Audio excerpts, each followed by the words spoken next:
everybody. It's getting to be cold here. Originally, I intended to do kind of a head-to-head endurance road bike showdown. Was waiting for a bike from a brand that might still come in the mail. I have decided to pivot a little bit, and I'm going to be doing some individual videos about all of the bikes. It's logistically easier to think I can achieve the same goal of explaining all of the different nuances, and been really wanting to make this video for like the last 6 months. This is my Enve Frey. Before we get into it, if you guys want an Enve Frey custom build or any bike that we sell, hit us up with any of the links below, or just shoot me a message, or whatever you want to do. Call us. We build custom builds for tons of people all over the US. If you want us to do it, let me know. This might be a surprise to some people. This has been the bike that I've probably got the most saddle time on. If you count racing, it's not. If you just count me riding locally around here, this is the bike that I've ridden the most this year. I really didn't think that I would be as into road riding as I kind of was this season. This bike and a lot of the features about it, I think, are ultimately why I just enjoyed road riding so much. Enve markets this bike as kind of like a aero endurance bike. This does have the top 2 bolts. I think that we are at a point in time where literally every bike, no matter what the bike is, should probably have bolts here. Even like racing bikes. Huge fan of that on this bike. I completely think it's just like an essential thing to have. This bike uses Enve's in-route stem system. I have the extremely beautiful and awesome one-piece SES Aero Cockpit. This is a $1,200 handlebar. If you are wanting to upgrade your Frey to something like this, there's a couple other options too. They make the AR, and then there's a new Asian-made version of the AR, so you can get one for like $750 now. But this thing is incredible. Or you can just use the normal Enve in-route or the high-rise stem. So there's a lot of flexibility with this cockpit system, and this is kind of the one I landed on. I've built my bike as a fast group ride kind of bike. Huge shout out to the people who made this bar, because they make these in the US, and just a super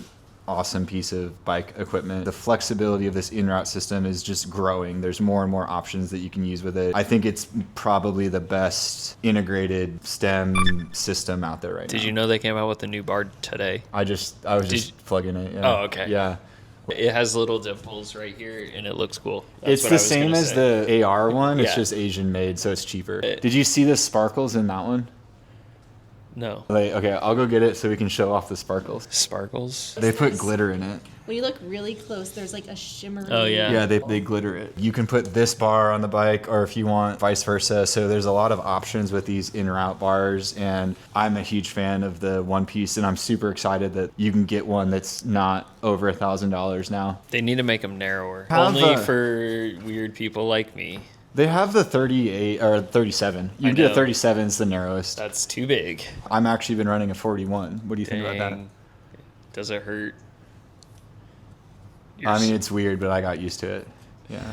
You're not in pain. It's not the worst thing in the world. We need to go back and look at Silka's, I think it was actually Ben Delaney's wind tunnel video that he did at Silk, where he went like 46, 44, 42, 40, 30, like how much faster it got each time. It was like a lot. It was like a lot. Yeah, that's not my goal with this bike. The Frey... What, bro? The Frey is the best racing bike on the market. We're going to talk about that, yeah, because I do think that might be the case. But this has the Enve storage door. I don't have anything in it, but it is nice to like put my car keys in, and I think this is a nice storage door.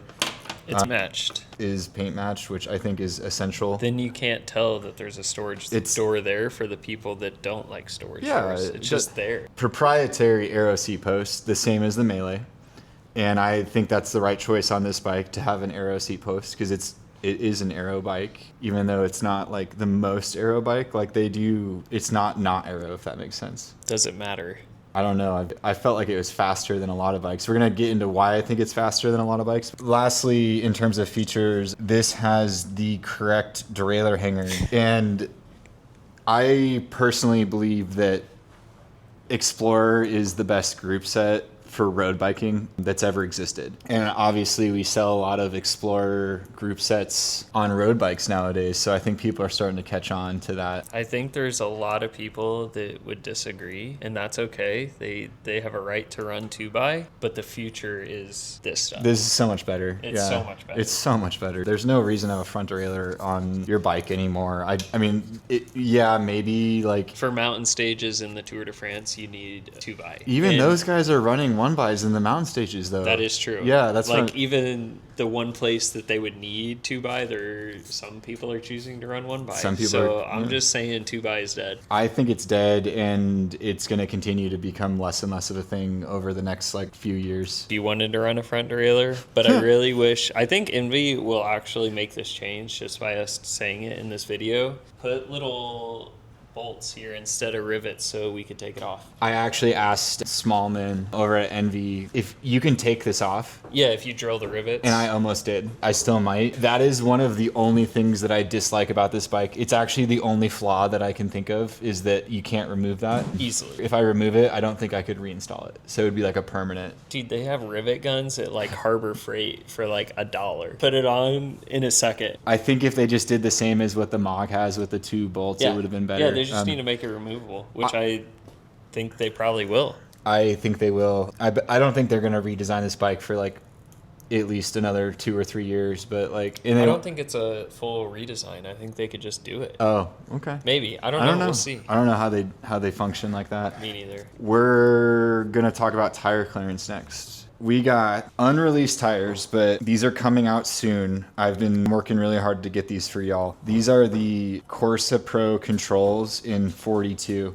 The claimed clearance on this bike is 40. This is why this bike is so fast, because it has 40s. They're faster than 30s, they're faster than 32s. They might not be that faster than 35s, but they're definitely faster than 28s is what I think. I want to do a tire test where we take these and do a road tire test. We've never done that. We need to do like 28s versus 32s and 38s and 42s or something like that. Get a nice array of tires. These will probably win. I think these will win because I've just ridden them enough. We'll do like the fast segment, like on a flat road, and then we'll also do a climb because everybody thinks that the weight of the tires going up a climb is going to slow you down, but I don't think it will. None of our testing has indicated that. But it's truly incredible how much faster I am riding with these things. It's the same story as whenever I ride gravel bikes, right? The bigger the tires I have, the faster I'm downhill, the faster I'm cornering, and it's the same. I used to get dropped every corner on our road rides, Frey. Now with this bike, I can keep up with you guys. I can carve the corners without feeling like I'm gonna like slip out. It's leveled the playing field whenever I go ride with like the fast group ride. These kind of big tires are still like a little bit uncommon. Not too many brands make them. 90% of road bikes can't fit these. Exactly. Like you'd have to get a gravel bike, gimmicky endurance bike or a gravel bike to be able to fit these. Yeah. Where the Enve Frey is like so far ahead of road bikes. It's so far ahead of road bikes, dude, because you're right. This bike, in comparison to other endurance bikes, is zero gimmicks. It's an aero bike. Like almost every other endurance bike has like suspension and just weird things. Cannondale's got like batteries and like lights on it. Yeah, like, this bike is just a super fast road bike with endurance geometry. Like, why is that so hard? And we're going to talk about geometry in a second, but why is that so hard? This is such a formula for a bike. Why I think it's so hard? Because Enve has figured out how to make every one of their bikes the most comfortable bikes ever without doing something dumb. Like the MOG, the Frey, and the Melee are just the most comfortable bike in its category by a long shot without doing weird things. I haven't ridden the Melee, but both of you guys have told me that. I have ridden this bike a lot, and I have ridden the MOG, and the MOG is still the most comfortable gravel frame in my opinion. But you know how the MOG was kind of slept on? For like 2 years? Yeah. Yeah. I think that the Frey is actually the same situation. I believe that a lot of racer dudes are gonna start looking at the Frey as like, oh, that's actually the bike I want. Yeah. And like, I mean, Kyle's come in here and you know, how many times has Kyle said like, oh man, I kind of want a Frey. Yeah. I truly believe Well, that. Kyle's in the same boat as me where he has a Melee or for me, I don't have a Melee, but I have other road bikes. You had a and Melee then for a he while. has a Mog, and I have a Mog. And both of us are doing all of our riding on the Mog. One, because it's so fast, and two, because we can put our gravel tires on it and go basically just as fast and be 10 times more comfortable. So when you're doing 15 or 20 hour weeks, you can just keep riding and not get beat up. I don't think people realize how much of a difference long term a comfortable bike makes. It's hard because it doesn't compute. It doesn't look like it would be fast when people look at like that Cervelo R5 up there and throw some 28s on there and they're like, oh, that's going to be so fast. This is just as fast. I think it's faster. Yeah. I personally believe that this is the fastest road bike that I've ever owned, and that includes some serious aero bikes. It's the tires. It's the tires. Well, and the compliance of the bike. Yeah, and to be honest with you, I have it set up fairly aggressive. I have a super serious aero bar on it with like a 1x aero chainring and the deep, fastest wheels ever made. Yeah, I much prefer the 4.5s on my Frey than my Mog. They're amazing wheels. These are comfortable too. They are, yeah, and fast, like Yeah. everything Enve makes. I go to the group ride on this bike, and we average usually between like 21 and 23 miles an hour. I am no problem keeping up with y'all on like the aero bikes. I really think that you're going to see more and more people start to gravitate towards this kind of bike for a lot of reasons. One of them being the off-road capability of it. This bike is not a very good gravel bike. It's not a gravel bike. It's not a gravel bike, but I go on these crazy rides out into the farm fields in like the county. Sometimes I've never been on these roads. A lot of the time I've never been to where I'm riding. You just end up on gravel. My first year of gravel racing, I did gravel races while crit racing. I did all of those races on 40 mil Maxxis Ramblers, and those would fit on this bike. Yeah. And there's not a gravel ride you couldn't do on this set or on that setup. These tires specifically will just shred apart on gravel. I've been pushing the limits, dude. I've been hitting the gravel on these things. They scared me. I rode them on one gravel ride and I was like, I'm afraid. I'm just afraid to rip them because I can't replace them. Yeah, exactly. Yeah, That's what I was afraid of. They're coming out soon. Vittoria has confirmed that we will be able to sell these to you very soon. But the reason I'm saying it's not a very good gravel bike, the gravel bikes like the Mog and the Able are just so far ahead of it. What's really great about this bike though is that you're not gonna freaking break it or crash. Like if you go on Enve's website, like they do market it as like gravel in some of the marketing. And I think that's really smart because it's effectively like, not to like rag on Cervelo or Trek, but like, you know how we always talked about those two bikes and we were like, these are really good road bikes. Yeah. The Enve, I think, actually did the right thing and just said, this is a road bike. Yeah. They didn't try to say it was a gravel bike. Yeah. They could only fit 45s. Yeah, and it's like, I love that because it's not, but they still are like, no, you can go hit some gravel roads. Just being able to do that. If I hit a gravel road on my Frey, is it as good as hitting a gravel road on my Mog? Nowhere near. It doesn't stress me out, whereas whenever I had that Madone, it's like I'd hit a gravel road and I felt like I was going to break the thing. Seriously, yeah. And speaking of gravel, I do have something to demonstrate. This is a cool product that just came out. These are the new Vittoria Torino Pros. This is the new layered cotton gravel tire that's recycled. It's sustainable. We'll be making more videos about these coming up, but I just wanted to give a shout. Like, these are going to be coming into stock soon. We have them on our website right now that you can just kind of pre-order them. There was a delay with the shipment of these tires like getting in inventory, so we just are going to do it first come first serve. If you guys want to try these, I've been riding them a little bit. They are crazy, dude. They feel like this, only just with gravel tread. What sizes those are going to come in? 35, 40, and 45. A lot of sizes. That's good. Just those three. They're gonna, and I was talking to them, I think there's hopefully maybe some bigger ones in the future, but just 35, 40, 45 to start, and I have the 45s here today. The reason I have the 45s is because I wanted to show that it does max the bike out. You can't really run these 45s. I actually really want to get a set of these new tires in 40s because these are crazy fast and extremely supple. It's probably the most supple gravel tire I've ever experienced. And this 45 is just too close to the fork blades. It does roll, but I wouldn't run that. I didn't want to ruin my frame. I think a 40 would be safe, but just to demonstrate that like this bike does max out at 40, maybe a 42. Nobody's really making a 42 anymore, but I just think it looks really cool too. The images online are like not as good as what it looks like in person, like at all. It's a cool vibe. Just awesome tires. I can't wait to do some testing with these.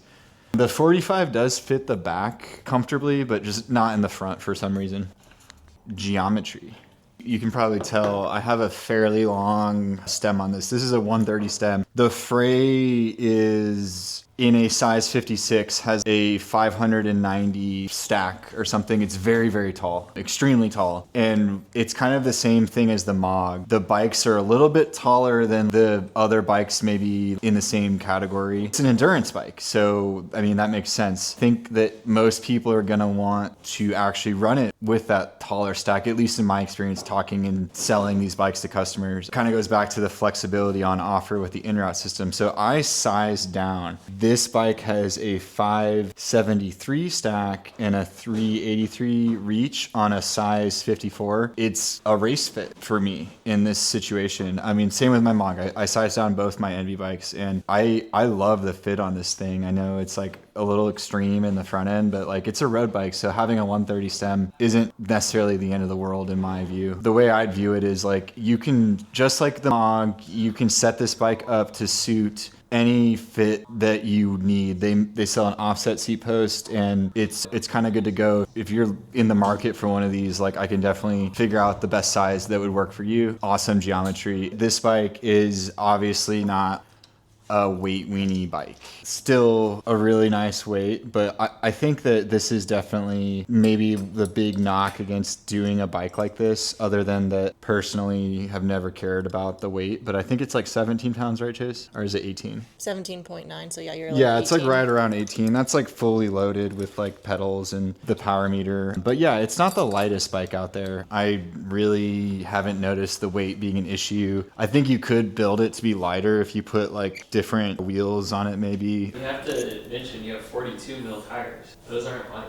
Yeah, that's probably a majority of where the weight's coming from. I've never ridden this bike with smaller tires. There's kind of two tires that I'd recommend with this bike, or three. Enve makes like a 35, Pirelli makes a 40 that we have in stock, and then Schwab makes a 38 in the Pro one that we have in stock. And those are kind of been the go-to like big tires on the market right now. I think you're gonna see more and more options coming out in the future. How many dollars does it cost me to get one of these bad boys? Yeah, this frame is $4,800. It's pretty expensive. Definitely a premium bike. All of the Enve bikes are. It is justifying that price tag, just like all of Enve's stuff. Extremely nice, well thought out, and premium. So the frame's $4,800, and then from there you'll need to buy the seat post, which is I think $300 or $350. You'll have to buy one of their stems, which is $350, and then most of the time everybody gets like an Enve handlebar, but there you can run any handlebar that is just got a hole in the back of it with the Enve stem. You can't run the zip ones, but that doesn't have true internal routing. So roughly, this is the way I explain it to people, is like an S-Works tarmac frame is like $5,600. An Enve Frey frame with the seat post, the bar, and the stem would be, I'm gonna do math,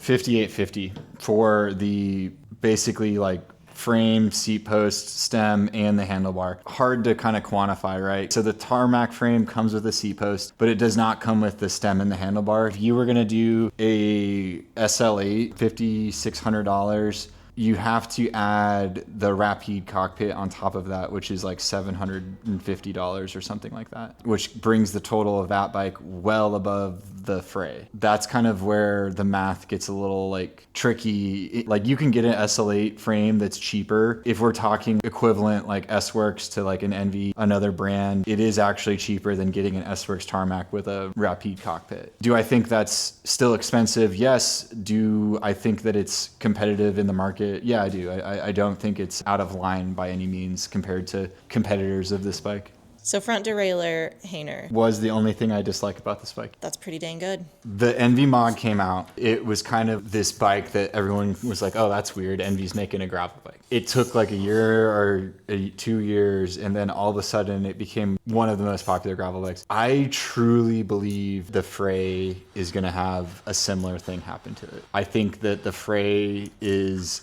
the best road bike I've ever owned. It's one of the best bikes I've ever owned, period. I seriously cannot think of something I would change. Maybe doing 45 tire clearance would be like the ultimate. That came over here just to ask. You're saying this is the best bike, and I was going to ask anything you would change other than putting bolts on this so you could take off the front derailleur mount. Imagine if I could fit this tire. Would putting 45 mil tire clearance somehow make the bike worse? Because it is so good at what it is, and I don't think it needs to be a gravel bike. It might put it like too far over the edge of being the best road bike. It put it in a different category. You are accurate. I don't want bigger tires for road. Yeah. Maybe I just need to be comfortable with putting 45s on my Mog again. That's such a weird proposition for me. Because I think, so this bike claims 40 mils. Yeah. Easily fits 42s. Yeah. This is a road bike. This is a road bike, yeah. If it fit 45s, I don't know if it would still be a road bike. Like, that would turn it into a really bad gravel bike, just like the other new gravel bikes that can only fit 45s. Then people would be like, oh, that's just a really bad gravel bike, and then it would be overlooked again. Because right now it is the most capable, do everything road bike, and it's a road bike, not something else. So you are bringing up a good point. Like, keeping it a road bike is keeping it a road bike. Yeah, maybe it doesn't need 45s. Really what I probably need is just to get some of these tires in 40s. Like, that probably be because then you could do gravel and not have to worry about like winter puncturing. Well, it wouldn't be like a race gravel bike. I was just thinking for winter, like, get these slicks out because it's wet out. Like, I was thinking like, oh, I'll just run like a little bit of a file tread. Yeah, dude, it's so cool that I can just put like a file tread gravel tire on this and just like have a winter like, it's so versatile. This bike could do everything. Think about if you were like one of those like hill climb guys, you could get the Enve 4.5 Pros, some 28 mils, and a smaller chainring, and this bike would weigh like 15 pounds. I think it would be still heavier than like the Melee, but like, yeah. But barely. Slightly. I think the door definitely has to add a little bit of weight, but otherwise, no. Yeah. It does have the little fender. The Melee has fender mounts also. Yeah, this has fender mount. This bike obviously came out after the Melee. The Melee is kind of in a weird spot. Like, this is like so close to the Melee, but when the Melee came out, it was also ahead of its time as a road bike because it could fit 36s. I ran 36s. Yeah, that was, you always had the big 35, 36s on. Yeah. I think the Melee is probably the odd bike out, but it's also the oldest one in their lineup. Yeah, it's been out for like 5 or so years. It is probably a little bit more aero than this bike too. Barely. I know. I don't know if it is. Enve made this an aero bike. The Melee is more aggressive geometry. That's about really the big main difference. Well, and you were on the phone, but like I was talking about it, I sized this bike down and just have aggressive geometry. I wouldn't do that, but that's an option. 573 stack. Well, in a 56, it's got a 590 stack, so it's pretty tall. It's one of the tallest bikes. It's an endurance road. It's an endurance road bike. I've actually transformed it into like a crit dog. I also think they should do away with the endurance road bike category because the endurance geometry is actually what 99.9% of bicycle riders should be using. The amount of people that can't reach their bars but still slam it to look cool is... I was looking this up. The wheelbase is the same as the 56 and the chainstays are the same length as the 56. It's all just in like how fit is. A lot of bikes are. The ride should feel the same between those two sizes, like the characteristics. This is one of the front runners for me for my favorite bike of the year. We're going to do our award ceremony later on. I don't even have one of these, and I still think it'd be one of my favorite bikes of the year. Because when it came out, there was nothing else like this. It made no sense. Seemed off. Once you figure out it's just ahead of the times and one of the best road bikes out, it makes sense. It's definitely exactly every single thing I could ever want in a road bike. The way I ride my road bike is going on exploratory long endurance rides and then also hitting up the Wednesday group ride whenever I can. Like, it does both. It's never like, I've had other road bikes like the Madone, not the best road bike for going on crazy exploring rides.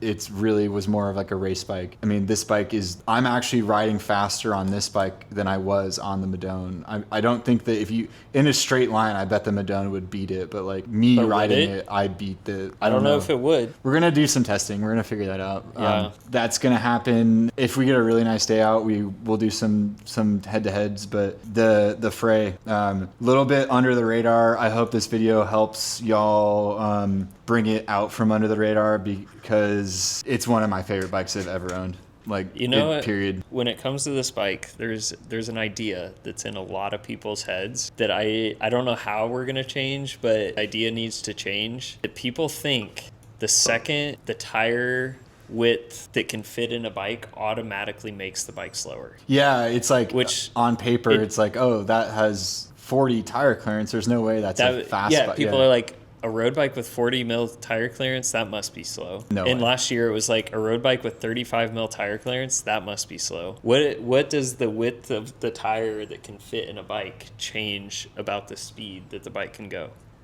Nothing, right? It doesn't. It's the same. It's the same. It's the same bike. It can just fit bigger tires. The width of tires in a bike does not change how fast the bike can go with the same size tire as you were running in your old bike that could only fit 30s. No gimmicks, big tires, aero tubing. It's fucking. Whoa, don't say that I word. can't, bleep me, Chris. Seriously, I can't think of a box that this thing's not checking. Like, if you guys think of one, let me know. Also, this colorway is so cool. Agave. Agave. Yeah. But yeah, hit us up if you want one. We've definitely sold people some Freys, so there's other Frey boys out there. We have like a few more days. We've already had snow. That's what I mean. Like, it's been the end of the crazy season. here. We can't do more road bike stuff. Last year in Indiana, I don't think it snowed until like the middle of December. Yeah. Maybe even January. Bro, we could put some fenders on this You can and some fender this sucker knobbies up. and have a freaking winter bike. You know how in the UK they do winter bikes? Isn't it always winter there? Yeah. Like it just rains every day over there. Constant misery. Yeah. Yeah. Big Frey stuff going on. Talk to you later. Bye.